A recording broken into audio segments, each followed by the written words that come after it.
नमस्कार दोस्तों, स्वागत है आप सभी का सुपर आईएएस पर। पाकिस्तान जो है वो बहुत ज्यादा डेस्परेट हो चुका है बिकॉज अब वो इंडिया के खिलाफ एंटी इंडिया प्रोपेगेंडा कर रहा है और वो भी यूरोपियन कंट्रीज में जाकर के। बल्कि पाकिस्तान की जो खुफिया एजेंसी है दैट इज आईएसआई, वो इंडिया के खिलाफ लॉबिंग कर रही है स्वीडन और फिनलैंड में जाकर के। आप लोग यहां पे देख सकते हैं, हिंदुस्तान टाइम्स की यह खबर है, आज से 2 दिन पहले सामने आई थी। Pakistan missions go on overdrive over Kashmir in Europe and they have also made an offer to Sweden. ये दोस्तों काफी एक कॉम्प्लेक्स सी खबर है जिसमें कुल मिला के 4 देश इन्वॉल्व हैं। नंबर 1 यहां पे पाकिस्तान आता है, नंबर 2 ऑब्वियसली स्वीडन आप लोग देख सकते हैं, नंबर 3 पे इंडिया तो आएगा ही आएगा, लेकिन फाइनली यहां पर हमें टर्की भी देखने को मिल रहा है जिसका इस्तेमाल यहां पे पाकिस्तान की तरफ से किया जा रहा है सो दैट वो एंटी इंडिया प्रोपेगेंडा को यूरोपियन देशों में फैला सके। बल्कि आप लोग यहां पर देख सकते हैं, हिंदुस्तान की भी ये खबर है, आर्टिकल 370 को लेकर भरा नहीं पाकिस्तान का घाव,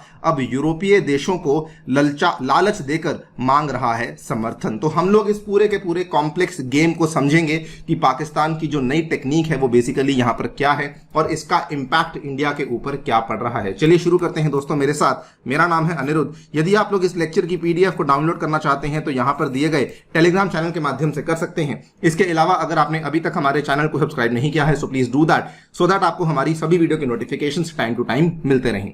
ऑल राइट, सो यहां पर आपको याद करवा दें कि जब रशिया यूक्रेन के बीच में युद्ध शुरू हुआ था उस टाइम पर स्वीडन और फिनलैंड के द्वारा नाटो की सदस्यता के लिए अपनी एप्लीकेशन को पुट फॉरवर्ड किया गया था। लेकिन नाटो की जब मेंबरशिप थी उसमें यहां पे बाधा डालने के लिए टर्की सामने आया। टर्की ने बेसिकली कहा कि हम लोग आपको ये मेंबरशिप नहीं दे सकते हैं बिकॉज कई सारे ऐसे एंटी टर्की ग्रुप्स हैं, कई सारे ऐसे टेररिस्ट ग्रुप्स हैं जो कि स्वीडन और फिनलैंड में पनाह लेकर बैठे हुए हैं, इसीलिए हम लोग आपको नाटो में आने की जो परमिशन है वो नहीं दे सकते हैं। ये एक काफी रोलर कोस्टर राइड रही। आप लोग यहां पे देखिए, सबसे पहले 17 मई को ये खबर सामने आती है, Turkey will not allow Sweden and Finland in order to join NATO. उसके बाद यही वाली खबर आगे बढ़ जाती है 29 जून को, टर्की ने जो अपनी वीटो थी उसको लिफ्ट कर दिया कि ठीक है हम लोग फिनलैंड और स्वीडन को यहां पे अलाउ कर देंगे बिकॉज बेसिकली फिनलैंड और स्वीडन ने कहा कि जो भी आपको लगता है कि एंटी टर्की ग्रुप्स हैं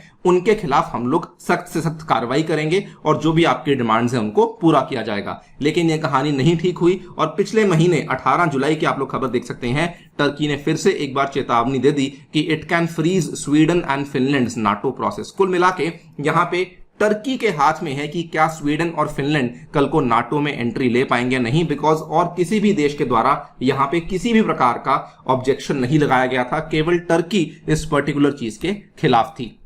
अब यहां पे एंटर करता है पाकिस्तान। पाकिस्तान ने क्या किया, बेसिकली पाकिस्तान को अपनी एंटी इंडिया कैंपेन चलानी थी, वो भी कश्मीर मुद्दे को लेकर, और इस बार इन्होंने जो प्लेटफॉर्म चूज किया है, इन्होंने यूरोप की स्कैंडिनेवियन कंट्रीज को चूज किया है। आपको याद करवा दें, इसी महीने जो आर्टिकल 370 को रिमूव करने की एनिवर्सरी है वो होती है 5 अगस्त 2019 को ये रिमूव किया गया था और 2022 में इसकी तीसरी एनिवर्सरी को मनाया गया था। The campaign spiked in the period leading up to August 5, जिसमें पाकिस्तान गवर्नमेंट ने ऑब्जर्व किया है यूमे इस्तेसाल, ये डे ऑफ एक्सप्लॉयटेशन माना जाता है। आप लोग यहां पे देख सकते हैं, as abrogation of article 370 completes 3 years, Pakistan prepares Kashmir toolkit to defame India. So Pakistan कुछ ना कुछ नई नई तरह के तरीके हर बार लाता रहता है और इस बार जो पाकिस्तान का तरीका है वो क्या है। अभी तक अगर आपको कहानी समझ आ चुकी होगी तो पाकिस्तान क्या कर रहा है, वो बेसिकली अपनी टर्की के साथ जो उसकी दोस्ती है उसका इस्तेमाल करते हुए वो ये कह रहा है स्वीडन को कि आपको हम लोग नाटो में मेंबरशिप दिलवा देंगे, टर्की से बात करना हमारी जिम्मेदारी है, लेकिन बदले में आपको क्या करना होगा, आपको कश्मीर मुद्दे को लेकर आवाज उठानी होगी अपने देश में और आपको ये वाली जो आवाज है पाकिस्तान के हक में और भारत के खिलाफ में बोलना होगा। So Pakistan is basically hoping that guided by its desire to join NATO, Sweden would join Pakistan propaganda against India on Kashmir. I think अब आप लोग समझ पाए होंगे कि किस तरीके से यहाँ पे 4 देश इन्वॉल्व हैं और पाकिस्तान जो है वो यहाँ पे स्वीडन की मजबूरी का इस्तेमाल करते हुए और टर्की के साथ अपनी दोस्ती का इस्तेमाल करते हुए बेसिकली अपने एंटी इंडिया कैंपेन को चलाने की कोशिश कर रहा है। यहां पे आप देखिए, they are seeking to use this to prop up their Kashmir campaign. There are strong indications of support for these events from the local Pakistani mission. Now, सवाल ये आता है कि पाकिस्तान असल में ऐसा कर कैसे रहा है, क्या प्रोसेस उनके द्वारा अपनाया गया है। तो पाकिस्तान की जो एम्बेसी है, जो कि स्वीडन की राजधानी स्टॉकहोम में देखने को मिलती है, उसमें जो थर्ड सेक्रेटरी हैं ऑफ स्वीडन एंड फिनलैंड, और जो कि वहीं पे आईएसआई के एमिसरी भी हैं जिनका नाम है अब्दुल रजाक ठेबा, इन्होंने बेसिकली एक लेटर भेजा to the foreign office in Islamabad 20 जुलाई की बात है, जिसमें कि इन्होंने बताया कि हमने डे ऑफ एक्सप्लॉयटेशन को याद करने के लिए बहुत सारी एक्टिविटीज को यहाँ पे ऑर्गेनाइज करना शुरू कर दिया है, जिसमें कि इन्होंने एक इवेंट ऑर्गेनाइज किया जिसमें कि स्वीडिश पार्लियामेंट के कई सारे स्पीकर्स मौजूद थे, जिन्होंने डेलिबरेटली वहां पे कश्मीर मुद्दे को लेकर आवाज उठाई और यह भी कहा कि कश्मीर में ह्यूमन राइट्स के वायलेशन हो रहे हैं, जिसके लिए इंडिया रिस्पॉन्सिबल है। और बल्कि ये लोग यहाँ पे स्वीडिश एमपीज के साथ रेगुलर कॉन्टैक्ट्स भी मेंटेन कर रहे हैं to start discussions in the Swedish parliament की। आज जो हम लोग इवेंट्स कर रहे हैं वही वाली बातचीत कल को स्वीडन की पार्लियामेंट के अंदर भी होनी चाहिए। बल्कि पाकिस्तान के अगर आप तरीके देखेंगे तो ये यहाँ पे महिलाओं की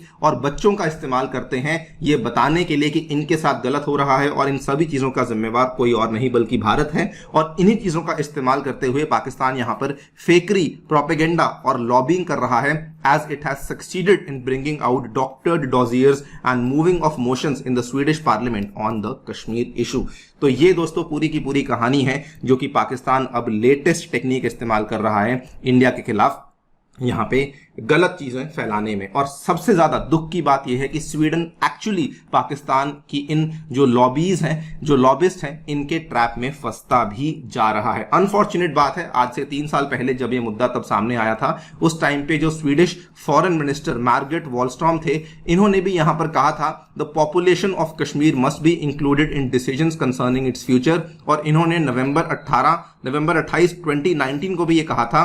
उनके जो फॉरेन मिनिस्टर थे इन्होंने कहा था that the situation in Kashmir is worrying. ये भी बेसिकली स्वीडन जो है वो पाकिस्तान के नक्शे कदम पर चल रहा था। और आप देखिए पिछले कुछ सालों में स्वीडन इंडिया की जो आर्म्स की पार्टनरशिप थी, जो डिफेंस के एरिया में पार्टनरशिप थी, वो काफी ज्यादा नीचे आ चुकी है। स्वीडन और इंडिया के बीच में आर्म्स को लेकर कोई बातचीत नहीं होती है, कोई यहाँ पे एक्सपोर्ट भी नहीं होता है। On the other hand Sweden जो है वो पाकिस्तान को कई सारे यहाँ पे आर्म्स, कई सारे हथियार ऑफर कर रहा है और सप्लाई भी कर रहा है। स्वीडन के द्वारा एवैक्स ऑफर किया गया था जो कि पाकिस्तान एयरफोर्स ने इस्तेमाल किया था इंडिया में एक अटैक के खिलाफ। इंडिया ने इस चीज के खिलाफ आवाज उठाई थी कि आपको यहाँ पर पाकिस्तान को ये वाले हथियार नहीं देने चाहिए, लेकिन स्वीडन के द्वारा इंडिया की इस अपील को नहीं सुना गया था। और आप देखिए यहाँ पे स्वीडन ने बल्कि ये भी क्लेम कर दिया है कि हम लोग आइंदा से उन देशों में हथियार नहीं बेचेंगे जहां पर ह्यूमन राइट्स की वायलेशन होगी। काफी आयरॉनिकल बात है कि ये वाला सवाल भारत के ऊपर उठाया जा रहा है, जबकि I think it is Pakistan जो कि ऑलमोस्ट नॉन डेमोक्रेटिक है, जहां पे डेली बेसिस पे हमें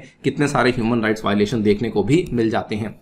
और एक और यहाँ पे दुख की बात यह भी है कि दुनिया की considered one of the safest countries, सबसे one of the liberal countries जो मानी जाती थी, जो स्कैंडिनेवियन कंट्रीज थी, स्वीडन में भी अब जो है वो तेजी से इस्लामिस्ट ग्रुप्स के ट्रैप में आती जा रही हैं। और यहाँ पर जो एक्सट्रीमिस्ट इस्लामिस्ट ग्रुप्स हैं उनके ट्रैप में ये लोग आते जा रहे हैं, जिसके चलते ये सारी की सारी प्रॉब्लम हमें आज की घड़ी में देखने को मिल रही है। अनचेक्ड माइग्रेशन है and the left's whims of multiculturalism doctrines have played Swedish cities into a culvert of Islamist violence. तो ये काफी बड़ी प्रॉब्लम है जिसके चलते आज सफर कर रहा है भारत का कश्मीर, और कहीं ना कहीं उस जो इंटरनल मुद्दा है, जो शायद इंटरनल या फिर बायलैटरल मुद्दा कह लीजिए, उस मुद्दे को आज यूरोप में जाकर के फैलाने की कोशिश करी जा रही है। आप क्या सोचते हैं इस डेवलपमेंट के बारे में? डेफिनेटली बताइए हमें कमेंट सेक्शन में। ऑब्वियसली कहानी बहुत लंबी है, मैंने आपको बहुत ब्रीफ में समझाया है इन शॉर्ट की किस तरीके से यहाँ पे 4 देश इन्वॉल्व है और पाकिस्तान जो है वो आज यूरोप का इस्तेमाल करते हुए भारत के खिलाफ प्रोपेगेंडा रैलीज को चला रहा है। जाने से पहले बता दूं कि अगर आप लोग हमसे ज्योग्राफी एनसीईआरटी पढ़ना चाहते हैं दोस्तों, आप लोग ऐसा कर सकते हैं। इस क्लासेस के लिंक्स